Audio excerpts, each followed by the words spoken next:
Warning! The following podcast contains spoilers for the cold open stories discussed within. If you wish to listen to the stories, go listen now before listening to this podcast. Especially March on Mars. I'm gonna cry. Words are treacherous little beasts, hiding like the snake in the grass, full of secondary meating. Untold, unknowable depths to be delved whenever deployed. A simple hello has edges that can catch and cut. An undelivered message denies closure or change. The power of the word is undeniable, and yet... Said with the right passion, and if the gods are feeling bored, the universe will reform itself around a word, around the right word, the correct word that has the power to mutate and change. Cunning is a cunning word, extinct, a word that knows not only of your own non-existence, but also that of your children. Please is the grease that turns the human machine to action. The power and the weight of such syllables, pushed into the air by the force of lungs. And yet, what happens to the words that are never said, those that huddle and die in the throat, those that have the potential to change but never the chance, those words that have the critical mass, the bundles of effort, the emotion that float freely through existence. In other words, ladies and gentlemen, welcome to the Fluffenhammer! We're back! What is best in life?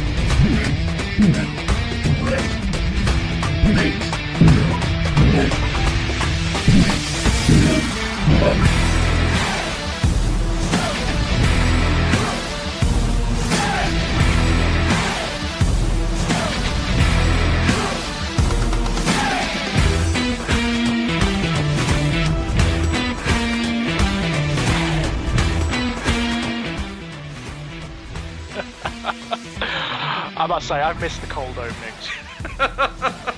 I mean, I have recorded a couple of Fluffenhammers that have yet to be out, but I can't do the cold openings. That's not really my milieu. That's all yours, Adam.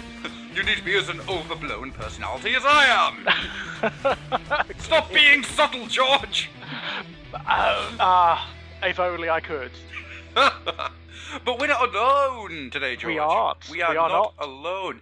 I would like, ladies and gentlemen, to introduce to you Colyn DeGraff of Cold Open Audio. Hello, sir. Hello, everyone. I mean, that was a fantastic opening. I mean, we really should have you on retainer for many more of our stories. Oh, trust me, give me a microphone, half a chance to improvise and dance, and I will dance like the improvisational monkey. Or indeed, like a harlequin. Indeed, I will dance like the harlequin. I'll even wear the mask. Actually, he's just looking for the excuse to wear the leotards as well. It's it's going to throw him back into theater school. Absolutely, of course. Who wouldn't want to wear those domino masks? The problem, of course, with the Harlequin leotards and bodysuits is that they're only suited to Eldari physique. Really? You're not wearing them right now? Not right now, no. Oh. I'm afraid not. Well, I'm wearing an Eldari, if that's any help. Oh, okay. Fair enough. That's rather Slanesh. Fancy that. Yeah, that's rather Slanesh of you, Adam. The Eldari is wearing a skin suit, so... right, kind of works, okay. Yeah.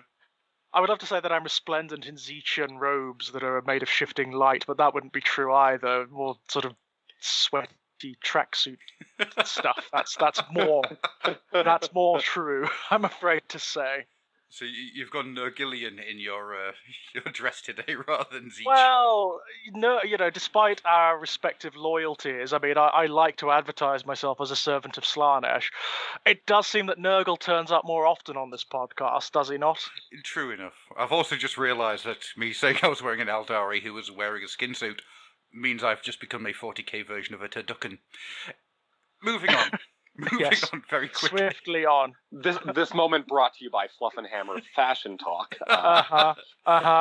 Welcome to the Fashion Hammer, ladies and gentlemen, boys and girls. Oh God! Do not give us ideas. Coming down the catwalk now. It's Yvraine. Fantastic. Look at the long trail that she has behind her. Oh, wait. We have the new 2020 Imperial Guard flak jacket. It's still the same as the one from 2,000 years ago. Hasn't changed, but still, look at the incredible cut. Come on, guys. Who would dominate that catwalk but Fabulous Bill in his skin coat? I was just thinking...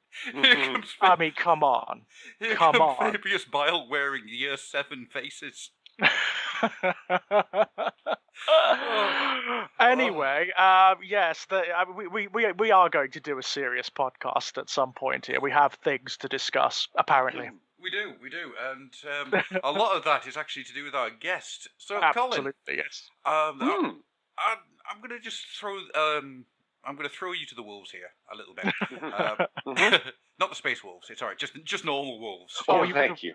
No, you wouldn't want the space wolves. No. So, you are the. I don't know if you want to call it the complete control lead, or the creator, or the pulsating brain behind Cold Open Stories. So, to people who aren't aware of what Cold Open Stories is, could you tell us a little bit about it? For sure. So, kind of actually to build off of the incredible cold open that you provided, cold opens are a storytelling technique which throw the reader directly into the action and build up a sense of danger, humor, or mystery. And Cold Open Stories is a space where we publish fan-submitted short fiction, and we also produce audio dramas. Mm-hmm. Now, one of the things is fan works typically have a stigma that they're lesser than, that they're sophomoric, or that they're just, lustful / fiction. But what our mandate is to actually give the professionals a run for their money. Mm-hmm. And we've already been able to do that and impress people with the quality of the work that we've done. And there is a lot of rich space that can be mined out of Warhammer 40,000, which is the franchise that we've actually chosen to start with. And what we've done is we've started by writing, directing, producing several audio dramas. We have 4 out right now that are all done to a broadcast standard. And we have the 5th one that's currently having its casting call. And what we do is we allow listeners to submit their own auditions and land the parts. So it's a great way to build community. Absolutely. Superb. Yeah. Absolutely superb. And of course, I mean, Warhammer and Warhammer 40,000, they are just perfect subject matter for this. They really are, being agglomerations of what I suppose might be considered fan fiction anyway, even in their official state, I mean, it's. I think a lot of people forget that fan fiction is actually where we get a lot of world fiction. Absolutely. The H.P. Lovecraft mythos was really carried forward, not by Lovecraft himself, but by many other authors. And even in the modern day, there's been authors like Neil Gaiman, who has won awards for Lovecraft fan fiction. Yeah, so right. It's interesting to consider that Warhammer 40,000, there are some authors that have a solid ownership of the setting. We have Aaron Dembski-Bowden. Yes, absolutely. Who everyone will absolutely. We have Dan Abnett. Yes. I personally really like the writings of Graham McNeil. Yes, likewise. But when it comes to sharing the setting with other people, I mean, we all kind of, for our armies on the tabletop, we provide little snippets, but very rarely do we get these chances to delve in and do something bigger. We know that the Black Library has their call for submissions that occur regularly, and what we've done is, out of season, we've opened ours to try to give some people the confidence that they can write something, they can apply, and hopefully get something published to really build up that visibility in their work. And then hopefully we want to launch them over to Black Library and really show their talent there. Superb idea. It really is. I mean, because there is so much out there. There are so many people who are really champing at the bit to be parts of these universes. Oh, absolutely. What I find really interesting is that you mentioned earlier on about how a lot of the fiction that we ingest now is all basically built out of fan fiction. You mentioned Lovecraft, which of course, that's going to always go down well in this show. Of course. More the writings than the man himself, let's be clear. Oh, well, let's be honest. Yes, absolutely. Yeah, there's something about the fear of humanity that Lovecraft has, which is always going to be a bit problematic. But anyhow, but even if you go further back than that, you look at how the myths and legends that we now take for granted come into being. They are basically the fanfiction, the retelling, the reworking, the rebuilding as every step of the way. George and the Dragon, one of the more famous British legends, you look back at the earliest renditions of that, and they have absolutely zero correlation to what we classify as being the myth and the legend now. Fanfiction, I think, is always going to be...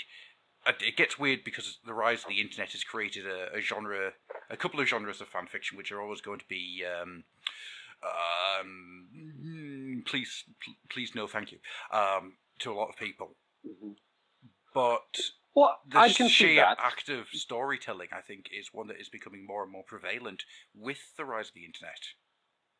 Well, we are the animal on this planet that makes sense of its world by telling stories. And for time immemorial, we were telling stories orally, and it was, each storyteller would have embellished different details, removed some others, even added on to the story. But now with the invention of the written word, things started to get locked down, and people wouldn't allow it to change or to be malleable. And what happened was a lot of that was because of centralized control. It's, if you don't have the money to put together a printing press or to publish a book, you're not going to be able to riff on the story, to play with it, to add your own things and be part of that narrative. But now with the internet, we've started to diverge a little bit and allow more spaces for fan fiction. But because fan fiction is actually just another form of fiction, we're allowing to add details. And in the case of Warhammer 40,000 and what we're doing with Cold Open Stories, we're able to explore places of the setting that may otherwise not get that much attention. The 4 stories that we've put out so far are, we have one about an Imperial Echographer who's just listening to acoustics. I was going to bring that one up. We've got the Imperial Knights, which that is us also saying, let's play with the big fun action set pieces. But then we have a very slow, haunting story of the early days of the Adeptus Sororitas. Back before they were known as this huge, monolithic, zealous force, when they were still trying to find their footing.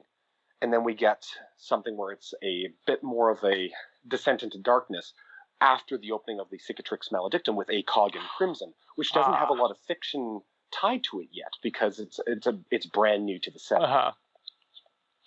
So there's a lot that you can do if you just allow these spaces to exist. And I'm actually very happy to say that in a conversation with GW's legal department, they were very happy to say, no, we like what you're doing. Keep it up. Right. You get an email that says, Games Workshop legal department, and you. I can imagine. I imagine that was a little frightening. Yeah. Well, I've never had a better conversation with them, and we were just following up because we're like, hey, what do you think of what we're doing existing in the space? But there's other animatics. You have the Astartes YouTube series.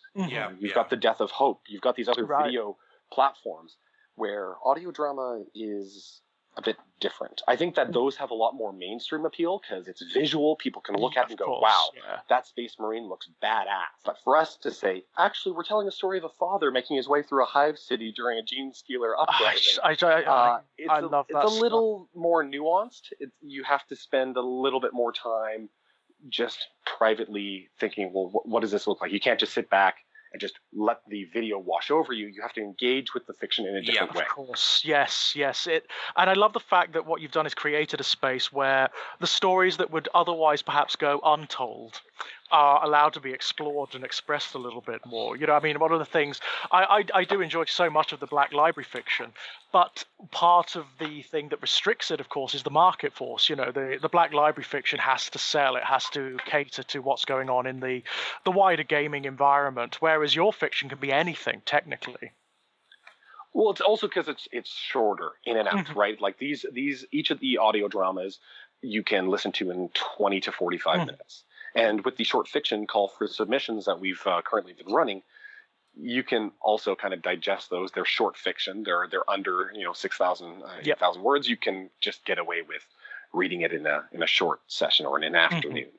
With Black Library, they're paying novelists to create 300, 400 page, or they're commissioning an entire anthology series where they have multiple writers doing the same thing. You have to really say, if we're putting that much time and investment into it, it's got to be. We better make sure that people are buying it. Yeah.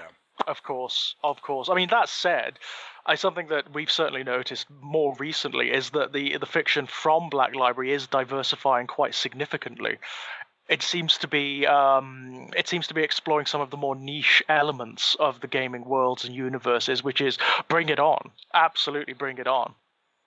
Yeah, something like Dark Harvest. Well done. You've created the Warhammer version of The Ritual, and I'll never sleep again. So, thanks for that. There's something you brought up earlier on, which I really want to get so far into that my knees get muddy, and that is the Echo of Satellite 66B. Purely because, A, it was the first one I ever listened to, and it grabbed me. It grabbed me full-blown, with both hands, by the face, like I was asking the Godfather for a favour. It got me. It grasped me. And when I was re-listening to it for the 3rd or 5th or 12th time, I'm not going to lie, I've listened to that thing quite often. The thought occurred to me, where does the concepts begin when it comes to writing these things? Do you just have a couple of little notes, or do you wake up from a dream screaming, covered in sweat, and go, that's it? Well, it's less scientific. It's less, mythological. It's not like I'm getting a bowl of cereal and the letters are all going to spell out.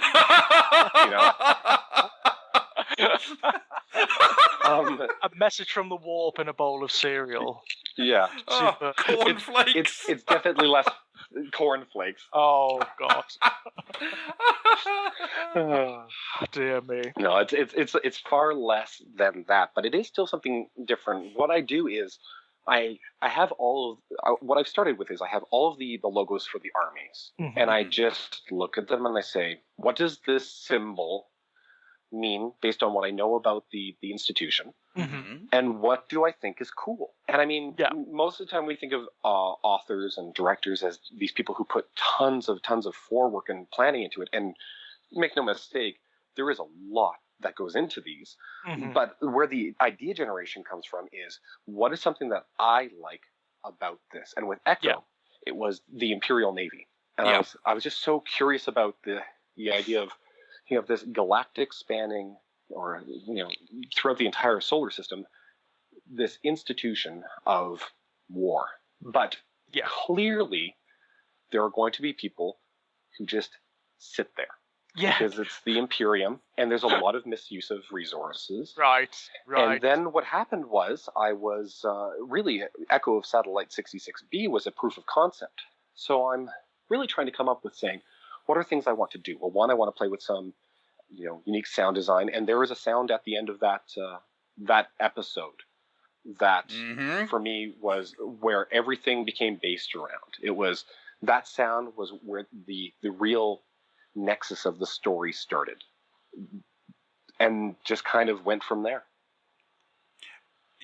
I know exactly the sound you mean as well. So echoing in your skull a little bit there, Adam. But no, I mean, I absolutely love that concept. The notion of this vast administrative bureaucracy where there are cultures on ships that are self-contained, for example. There must be ships out there in the Imperium that have been lost for centuries that are ploughing on with whatever quest or whatever duty they feel they have to perform, in the bowels of which are entire cultures that have never seen a world, have never seen a star or a planet or anything, and that have developed their own internal human cultures as a result of that. And that is where it gets me, I have to say. I think I was going through, whilst I've been off work and on paternity and everything, I've been working my way through the Horus Heresy books in audio, which, that gets to be a struggle at times. Yeah, it can. There are elements that are problematic. But a lot of what I've taken away from some of these stories, especially the Tales of Heresy has blood games and things like that in it, is I find it a lot more interesting to see where the sharp little corroded edges of the 40k universe exist, rather than the super pristine Ultramarines going off to war.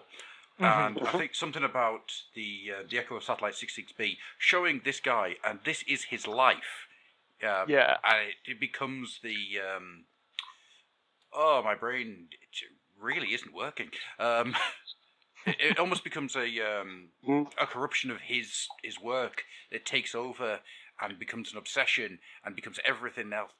His entire life vanishes apart from this one sequence, this one path in front of him. Mm-hmm. That is, to me, almost relatable. Yeah.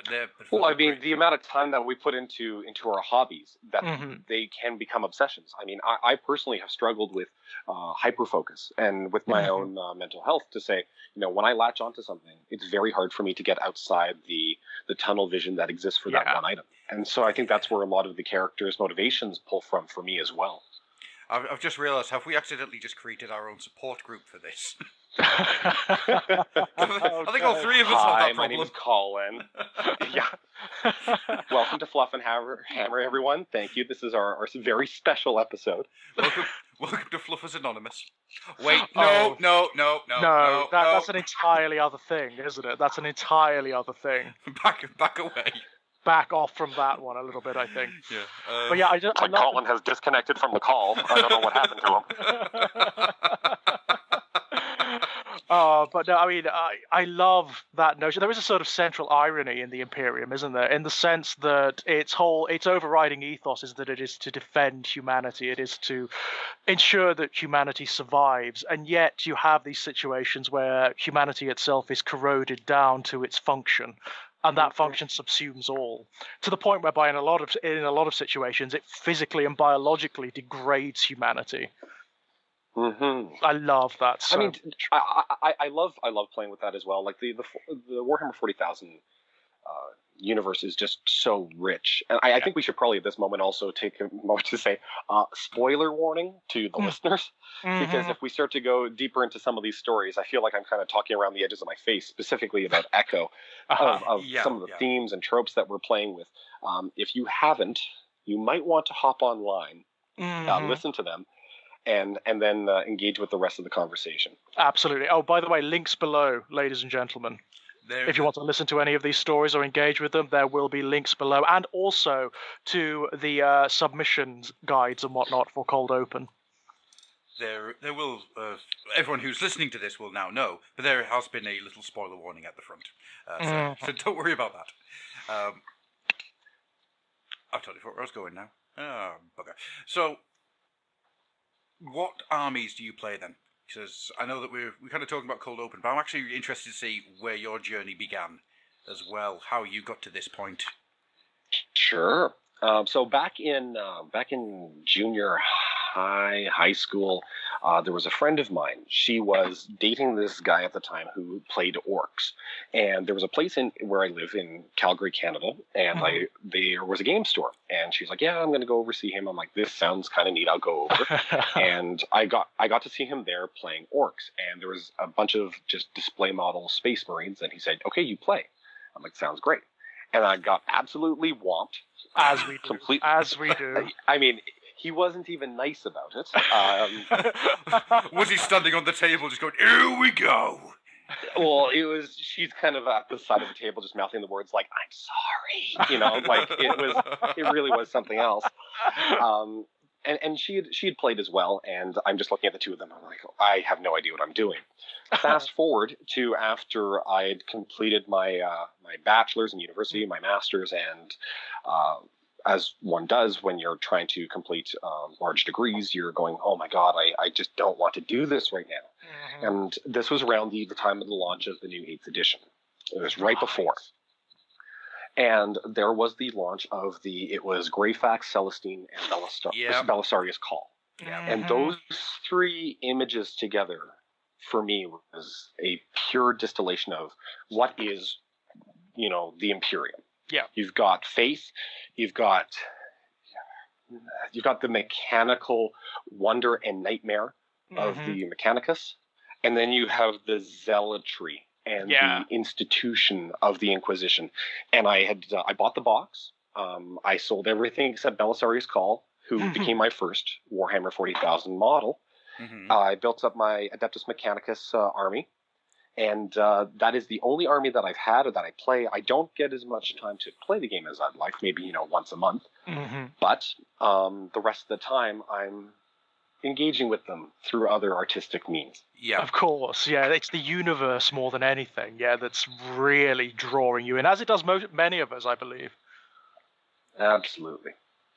It's I know that what I find fascinating is the sense of community that has popped up over the last sort of 4 or 5 years. We've kind of ridden that wave without realizing it. Kind of. The Fluffenhammer wouldn't really exist without it, would No, it? I mean, no, it's kind of where it coalesced. And it is funny. It's for so many of our guests, and for us, in fact, that is the point. It's the same getting on point, or the same point at which we re-enter the hobby. It's this sort of late 2016 when the company was really starting to invest the gaming systems with a new sense of narrative and a new aesthetic. It seems to have just, I mean, for me, it was the Thousand Sons. It was the new Thousand Sons. I just could not resist. Magnus the Red. My goodness.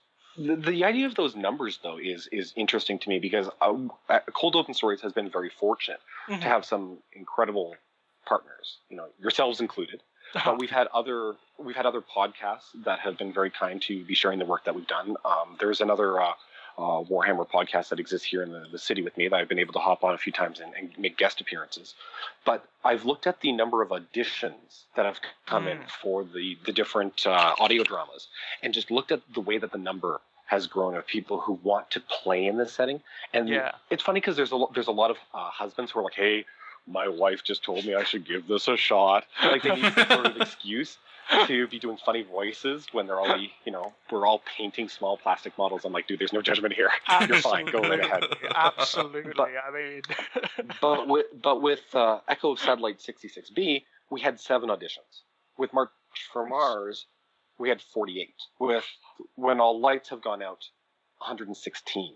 Wow. And Crimson, we had 357. Whoa. Now, these are not people who are listeners. You can't really attribute this to a viewership rate, people who come back and listen multiple times.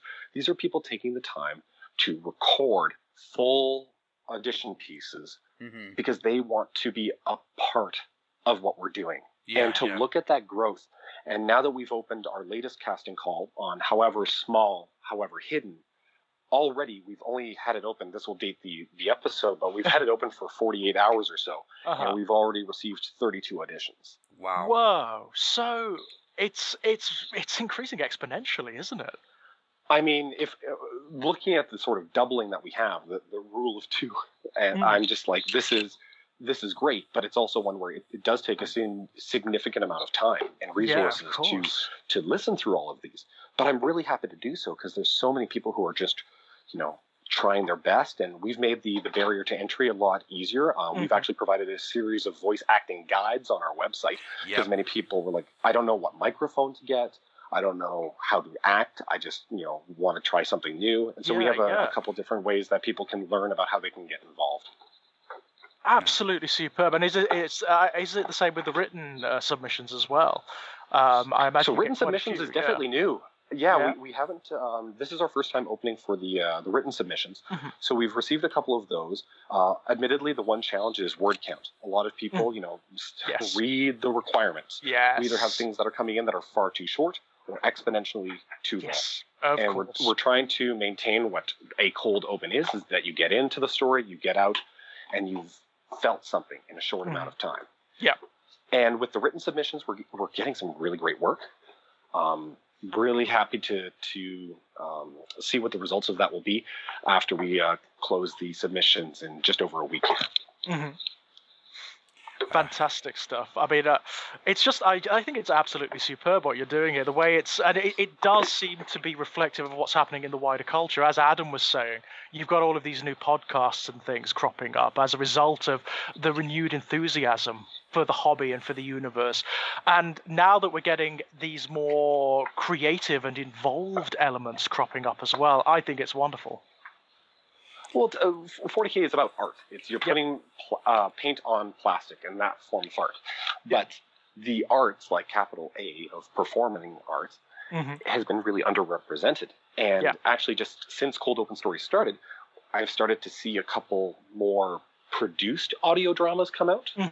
I mean, audio books, the sort of, I'm going to read the narration of the text. This is not new, and this is not unfamiliar to yourselves as well. Of course. But what we're trying to do differently is we're trying to have multicast, broadcast standard quality, full sound effects with composers that we've recruited to do the music. That we have, usually we have about 10 to 15 people per production, and this is a sizable difference to saying, you spent $45 on a Black Library audiobook, and it's one person narrating the whole way through. They're for very different audiences, but we want to also curate different experiences. I think you've really rang a bell there that is a huge part of my life. That audiobooks are a medium which is a story being told, whilst an audio drama and a full-blown audio production is dropping you into the centre of the action, the centre of the story. When I was listening to March for Mars, a lot of what I was thinking was, I don't know if you know the guy, the work of the guy, a guy called Dirk Maggs, who did Batman audio productions back in the 90s. He did Superman, Judge Dredd, a load of stuff. March for Mars had that same resonance, that same tonal quality to it, this layered feel. There's sections in it where you had things happening in the background, which weren't anything other than environmental. Yeah, just ambient. They told the story of what was happening and the position you're in, and it allowed your brain to fill in the gaps to visualize what was taking place. And a lot of audio productions, and I'm talking, radio quality ones as well, they have a tendency of missing out that small piece, that things in the background. I mean, a lot of, this is like way off a little bit, but a lot of things that our national radio did for a long time, you'd have, they're in a field, so we'll have a cow mooing every now and again. Yeah. And that would be it. There would be nothing else environmental. It would just be the voice actors, obviously, in a studio, and then just this one sound in isolation. Which, of course, what that does is actually it enhances the sensation of a created thing, of a contrived thing. It actually doesn't work to create atmosphere at all. No, it creates a false environment, and you instantly become aware of it. It's like the uncanny valley. Right. I think of the old BBC radio productions, like the Lord of the Rings production they did, which, don't get me wrong, is very good. Yeah. It's very good, but it tends to fall apart whenever they try to introduce environmental details. Yeah, absolutely. And a lot of the stuff, especially March to Mars and Satellite, that sang to me and why I got so heavily into your stuff is because it reminded me of these Dirk Maggs level productions. It has this... I don't know what the correct terminology would be, if it is the quality of it or the layering of it or what, but it is like having a little movie playing in your mind without having any of the visuals. It's the verisimilitude, isn't it? Yeah. It's the details that create a sense of reality, which is really actually quite difficult to manage in an audio drama. This is where I was going to. How? So there is a I would say that for anyone who's looking at talking more academically about this or is interested in the setting, Casey Wayland, a director-producer, wrote a book called Bombs Always Beep. And it was about the exploration of the entire process of constructing an audio drama and how you actually create that layering. Now, more people may know Casey Wayland, if you're big into podcasts and audio dramas, for the We're Alive zombie survival series. That's where I know the name from. Emerged in the early 2000s. Yep. I would say that if you were to really be splitting where my influences come from, it really would be a cross between Casey Wayland and Chuck Palahniuk in terms of writing style. The author of Fight Club, Choke. Yeah. Because a lot of the work that I do is kind of influenced by that, Albert Camus, Bret Easton Ellis, Kurt Vonnegut. That's the sort of stories that I read, which when you then pair that with Warhammer 40,000, there is that very gritty but everyman sort of speak. I will fully admit I'm not good at writing Gothic speech, that very high, affluent language of High Gothic. But that's why I also put it into the minds of the narrators because I still would say that, in a war-torn environment, if you're not a space marine, and if you're a lower class, like many of our characters are, your manner of speaking is going to be different. If you haven't been, hyper-indoctrinated into different cults within the Imperium, your manner of speaking is going to be different as well. Yeah, and absolutely. So with these different environments, you get to play with that a little bit, which is why I'm so thankful that we have such a huge range of global talent participating in these. We have people who've joined our productions from South Africa, Japan, UK, France, Spain, Canada, the United States. We had Bolivia. We had Venezuela. So we have a lot of people who are just bringing their own natural cadence and their talent. And are like, yeah, I know.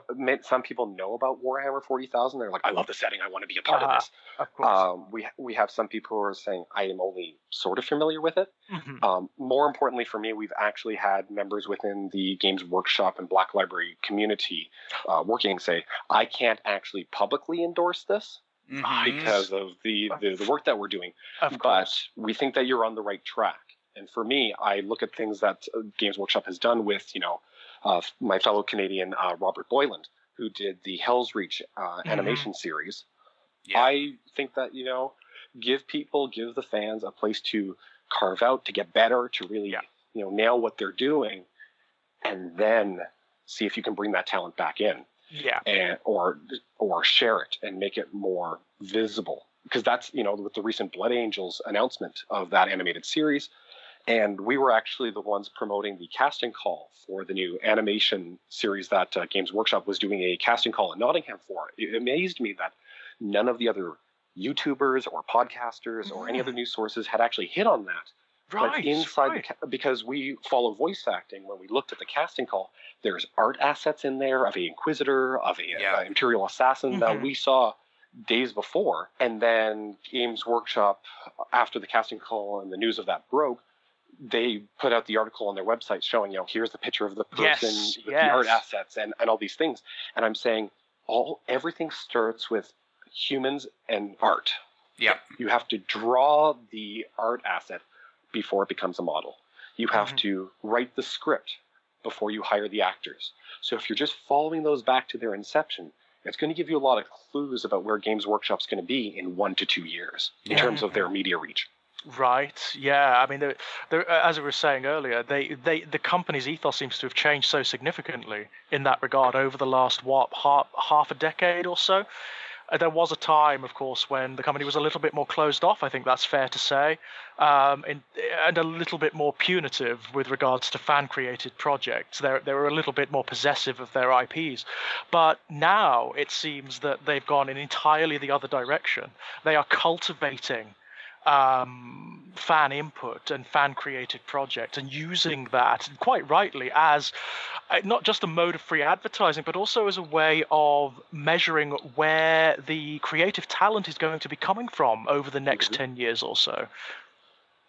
But it's interesting that this is the same model that, because I work as a director with communications for my real life job. Right, your real life job, of course. My real life job. Yes. Yeah, my alter ego. You look at fan works. You look at things like the popularity of Star Trek had a huge fan fiction following in the background, and fans supported the X-Files. We're talking about decades old franchises that bubbled up and were very popular.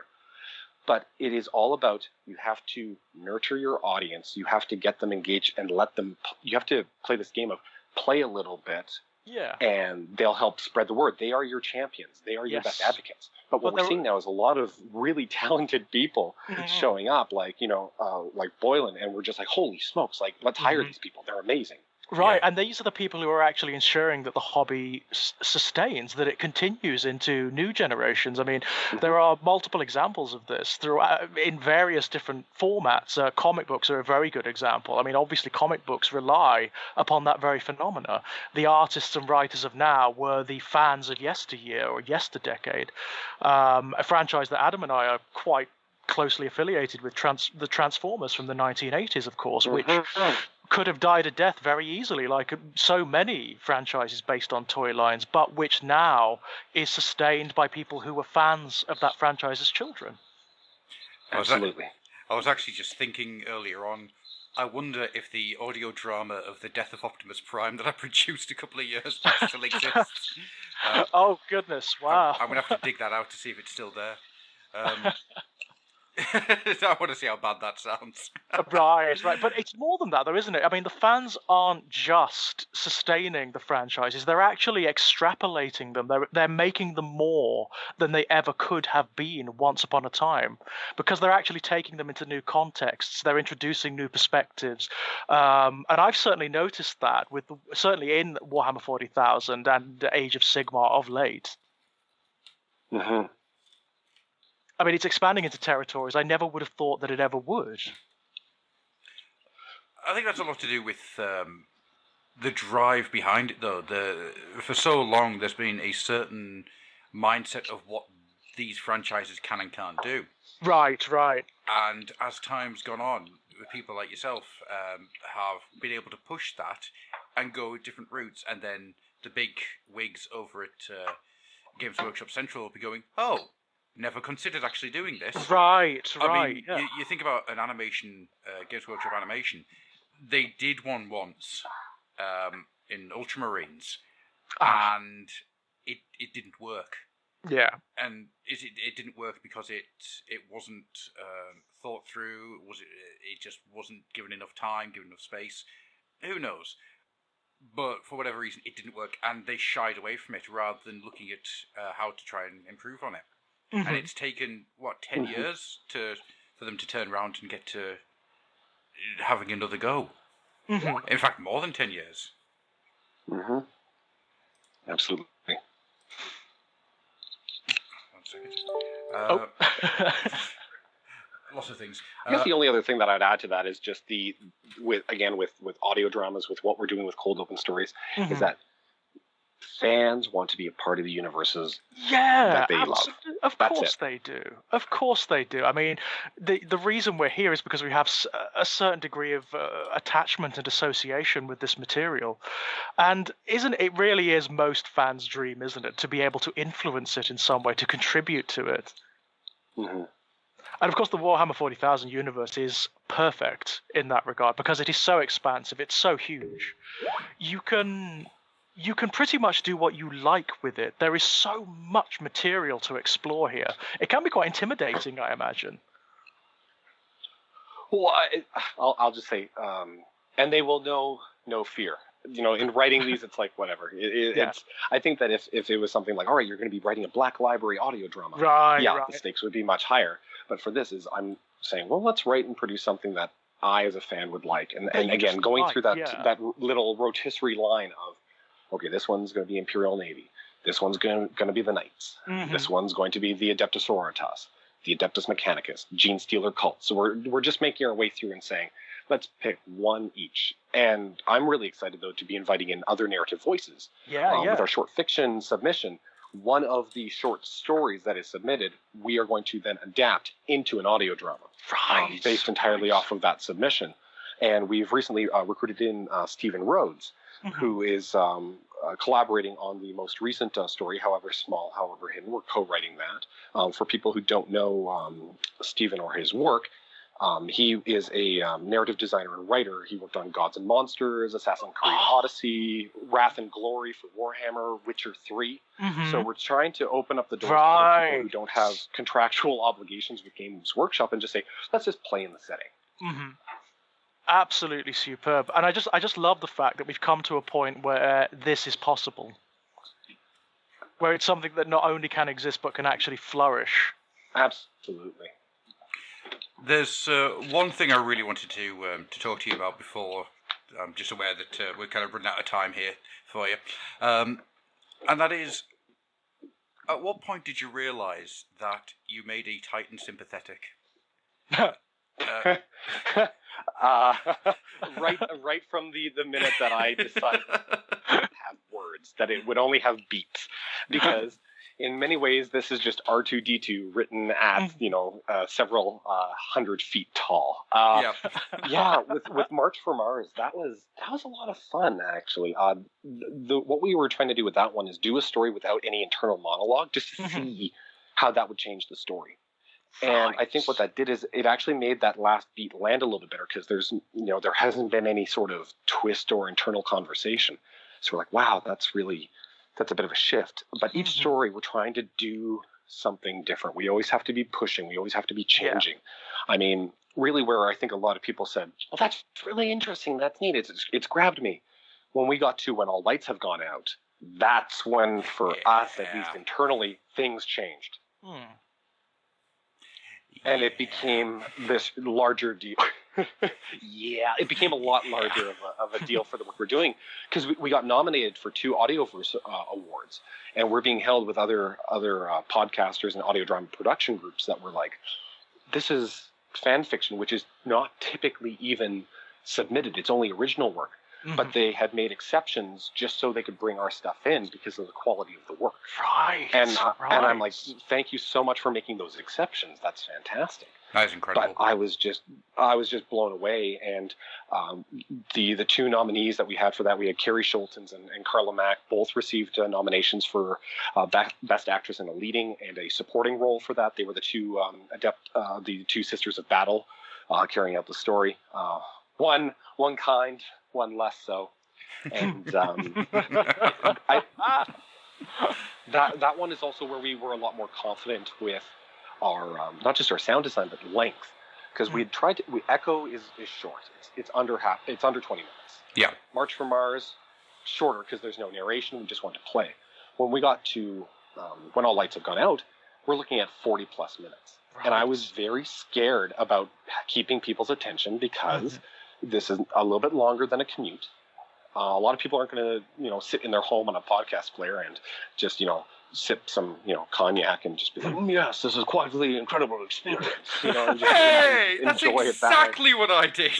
That is, you know your fans, you know your listeners, absolutely. That's what we're like. But I have had a few people who said, and it's always tied to the opening because the opening sequence in Lights takes place in the rain as the sisters are walking into the city, and I've had a couple of people write me and they're like, I was driving home in the heavy rain, or I was going to bed and it was raining outside, and just that like lightning in a bottle that I was able to not just grab them with the sequence but with the environment that they are in. Yeah. There are some narrative conceits that I will say, like behind the curtain, like if you really want to draw people in, start with nature. It's just a great way of trying to establish the setting, and then you draw them forward. So when we got to A Cog in Crimson, you can start to see the same trick play out. Oh, look, there's blowing snow and there's wind. But then with A Cog, we said, we're going to do a series. It's going to be a 5-part journey to get across the Cicatrix Maledictum. And the Spear of the Emperor book had just come out. And I was like, well, I sure hope that what I've written kind of lines up with what they've put together. And I was really happy that actually it did, which shows I at least know a little bit more of the setting than I was just like, blowing it out my ass. But I was very excited to say that every time we've put something out, there's been a bit of an alignment. So, this is When All Lights Have come out, it releases, then we get the Sisters of Battle box. And then we have Cog the first part comes out, we get Spears of the Emperor. And I'm like, so we've got However Small, However Hidden, which is our Gene Stealer story. I'm expecting a large, full-scale 50 model release to come out for Gene Stealer Cults, sometime in the summer. I think that would be great. Just mash it right up.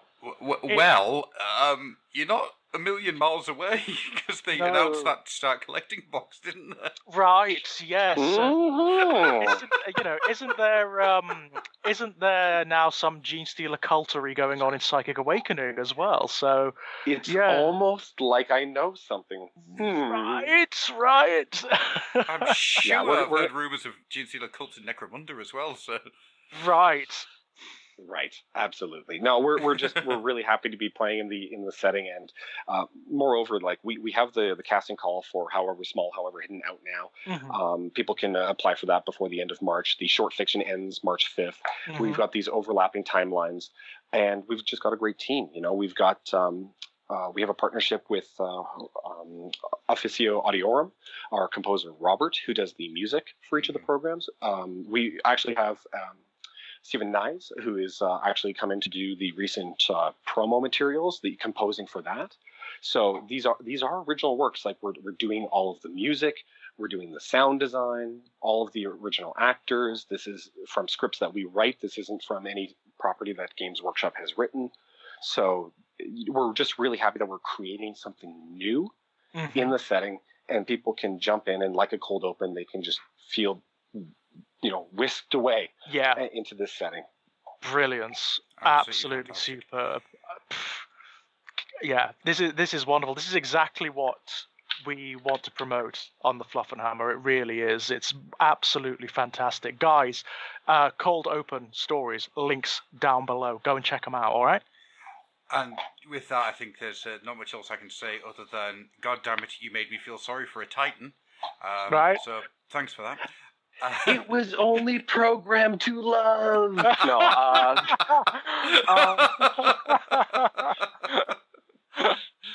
Yeah, it's one of the things that I kind of took away from that was I feel really, really bad for him. Oh. I'm glad that worked. Honestly, this is all done in a bubble, and I live in the middle of a snowy vista in the middle of nowhere in Canada. So to be able to have these conversations, thank you for the opportunity to have me and to talk a little bit about this. To know that that it's not just people who are listening and go, that's cool, because I think Warhammer kind of falls into the extreme. It's so cool. Look at the violence. That I'm like, I want people to actually go. Most of 40K for me is tragic. Yes. It's these. So to go, I feel bad. I feel sorrowful. I feel hope. Kidding. Hope is lost. I really want to see more people have those feelings. So thank you. Thank you so much. An absolute pleasure. It has been an absolute pleasure to have you on. Hopefully we'll get you back on again in the future. Yeah, would love sounds great. I'll be looking forward to your guys' audition tapes. Maybe for a future episode, you can just practice and share with your listeners. I think that'd be a fantastic comedy hour. Well, what I've actually been doing throughout this entire time is working out my Gene Stealer sounds, and I'm just going to send you all of the sounds, and just hope that I get to play all the Gene Stealers. Can we isolate that? I think we need to isolate that. We need that sound. Get them in right. Get them in. That type of thing. Yeah. Maybe get a little bit more bass and slime on it, but In fact, I think the closing of this episode should just be Adam making those noises, and that should just be it. Saying thank you in a Gene Stealer voice. All right. Then.